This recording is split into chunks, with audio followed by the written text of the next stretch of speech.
ብድር መውሰድ ጥበብ ነው ወይስ ከፊት አደጋ ይዘዋል? ሰላም እንዴት ናችሁ? ዛሬ ለንግድ የሚሆን ብድር የተለያዩ ደንበኞች የሚጠይቋቸው በእኔ ተሞክሮ በእኔ ልምድ ምክር እሰጣቸዋለሁ። በተጨማሪ ደግሞ ስለ ብድር ያለው ሁኔታ እንነጋገራለን። ስለዚህ ከነዚህ የሚያስፈልጉት የምንነጋገረው ምንድነው? አንደኛ ብድር ያስፈልጋል የሚለው እንጠይቃለን፣ ወይም ብድር መቼ ነው የሚያስፈልገው የሚለውን እንወስዳለን። ሁለተኛ ደግሞ ብድር መቼ ነው አስፈላጊ የማይሆነው የሚለውን እናያለን። ከብድር ውጪ ደግሞ ምን አይነት ሂደት ተጠቅመን ሀብታችን ማሰባሰብ እንችላለን የሚለውን በዛሬው እንነጋገራለን። አብራችሁን ቆዩ።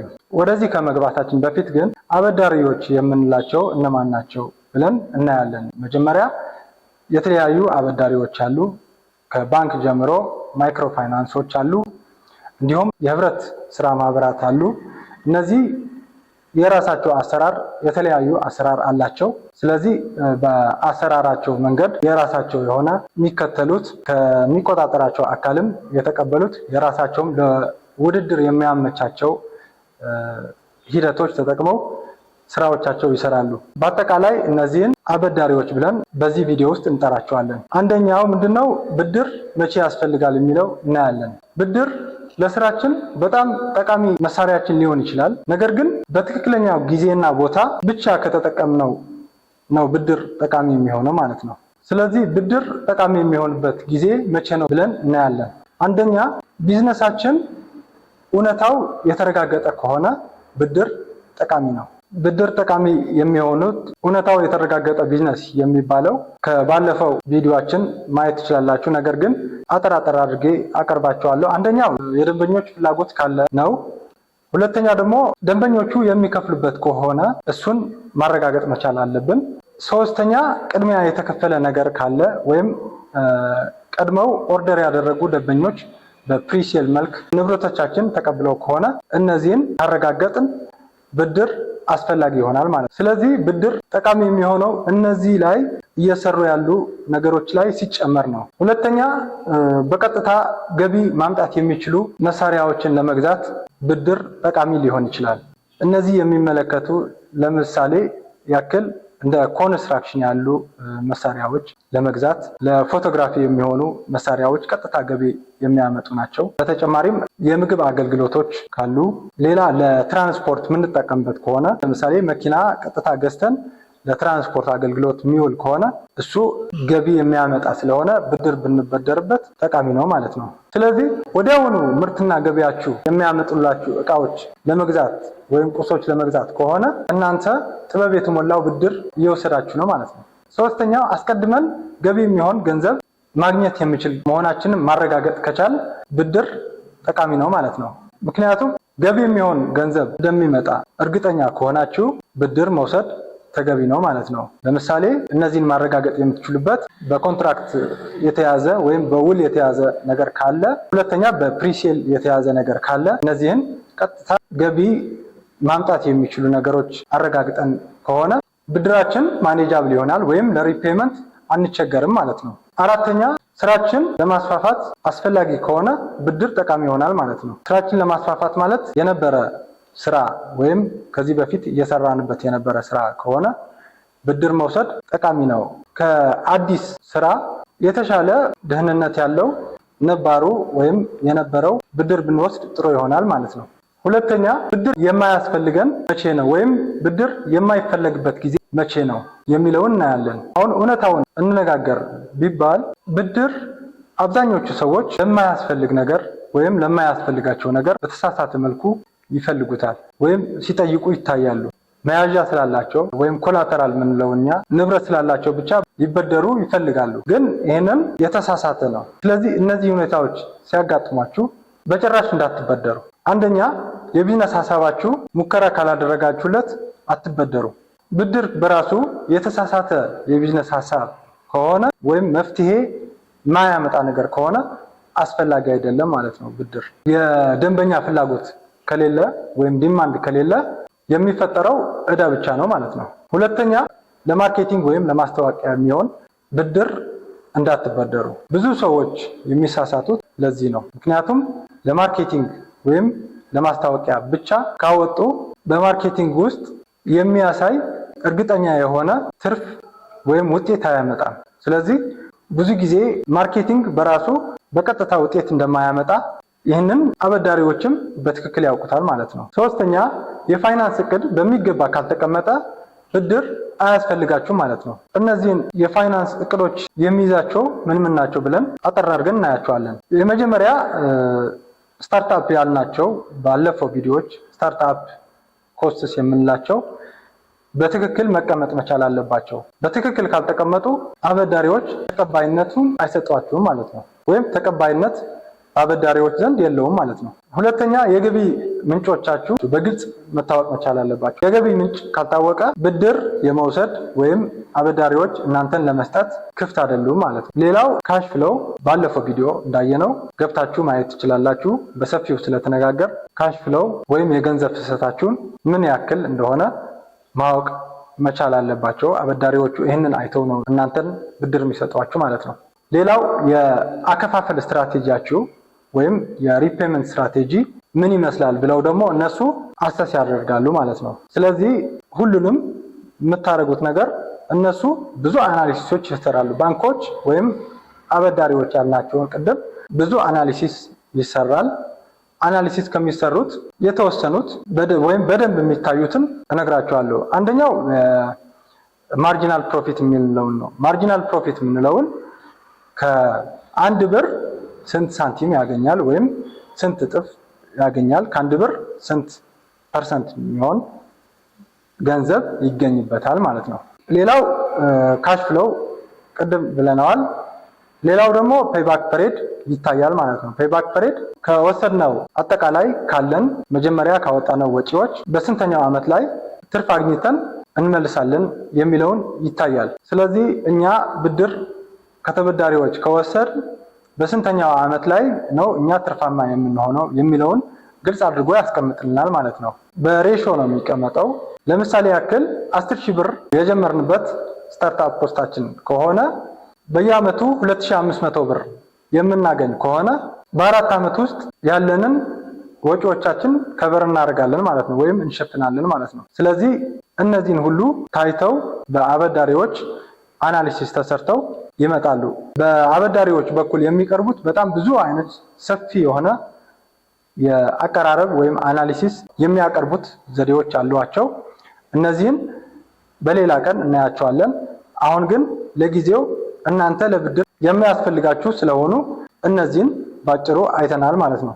ስለዚህ እነዚህ ካላሟላችሁ ለብድር ብቁ አይደላችሁ ማለት ነው፣ ወይም ደግሞ የማያስፈልገውን ብድር አያስፈልገንም ማለት ነው። አራተኛ ቢዝነሳችን የተሳካለት ሆኖ ለመታየት የምንበደረው ብድር አስፈላጊ አይደለም ማለት ነው። በብዛት የምናየው ኦፊሳችን በጣም በትልቁ ፈርኒሽ አድርገን ማስቀመጥ፣ ሁለተኛ ለኢሜጅ ብለን ምንገዛቸው መኪናዎች ወይም የተለያዩ ቁሶች ጥቅም ስለሌላቸው እነዚህን የምናደርጋቸው ገቢ የሚያስገኙ ስላልሆኑ ብድር መውሰድ ጠቃሚ አይደለም ማለት ነው። እነዚህን ካየን ብድር መቼ ነው የሚያስፈልገው፣ ብድር መቼ ነው የሚያስፈልገው የሚለውን ካየን በሶስተኛ ደረጃ ደግሞ ከብድር ውጪ የምናየው ነገር አቀርብላችኋለሁ።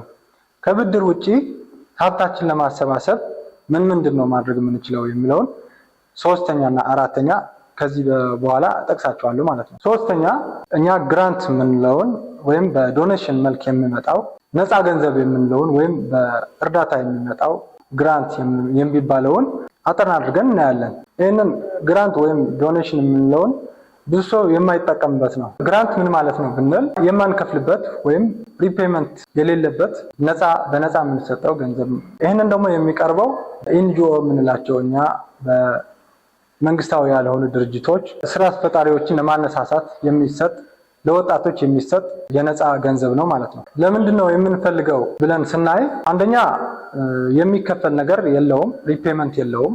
በዚህ ተጓዳኝ ደግሞ የሚሰጡ ምክሮችና ወይም ስልጠናዎች ያካተተ በግራንት ሰጪዎቹ ሊኖር ይችላል። ስለዚህ ይህንን ለድርጅታችን ጠቃሚ ነው ማለት ነው። ሌላው የአበዳሪዎች ጫና የለም ማለት ነው። ስለዚህ ነፃ ሆነን ብድሩን ወይም ነፃ ሆነን የተሰጠንን ገንዘብ ወደ ስራችን እናውለዋለን ማለት ነው። ይህንን ግራንት ለመውሰድ ግን ያለው ተግዳሮት በጣም ከፍተኛ ነው። በዚህ ግራንት ለመሳተፍ ከፍተኛ እድል የሚኖረን አዳዲስ ፈጠራዎች የምንፈጥር ከሆነ፣ በማህበረሰብ የተቀባይነት ተጽዕኖ ካለን፣ የስራ እድሎችን ለማህበረሰቡ በከፍተኛ የሚፈጥር ከሆነ ይህንን ግራንት የማግኘት እድላችሁ በጣም ከፍተኛ ነው ማለት ነው።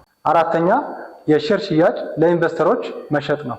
ይህንን ከድርሻችን የምንሸጠው በፒኤልሲ ሊሆን ይችላል፣ በሼር ካምፓኒ ሊሆን ይችላል። ነገር ግን እኛ ለኢንቨስተሮች ስናወጣው ሀሳባችን ብቻ አይተው ገንዘባቸው አይሰጡንም። ኢንቨስተሮች ገንዘባቸው የሚሰጡን ትርፍ የሚያገኙበት ብቻ ከሆነ ነው። አብዛኛው የፒኤልሲ ወይም ሼር ካምፓኒ ኢንቨስተሮች በሚፈልጉት መንገድ አይደለም ወደ እነሱ ሼር እንዲሸጥ ወይም ከድርሻው እንዲሸጥ የሚያቀርብላቸው። መቅረብ ያለባቸው ምንም አይነት ለድርጅቱ የሚገልጽ ማስረጃ ሳይኖረው ወይም ፕሮስፔክተስ ሳይኖረው ለደንበኞች ወይም ለኢንቨስተሮች ለመሸጥ ይፈልጋል። ለድርጅቱ የሚገልጹ ማስረጃዎች ምንድን ናቸው? የአጭርና የረጅም ጊዜ ስትራቴጂ ሊሆኑ ይችላሉ። የፋይናንስ አሰራሩ በግልጽ የማያስቀምጥ ወይም የመዋቅሩ በትክክል ያልተቀመጠ ድርጅት ሆኖ እያለ ሼሩ ወይም ከሱ ያለው ድርሻ ለመሸጥ ለኢንቨስተሮች ካቀረበ ኢንቨስተሮች አይቀበሉትም ማለት ነው። ስለዚህ እነዚህን ወደ ኢንቨስተሮች ለማቅረብ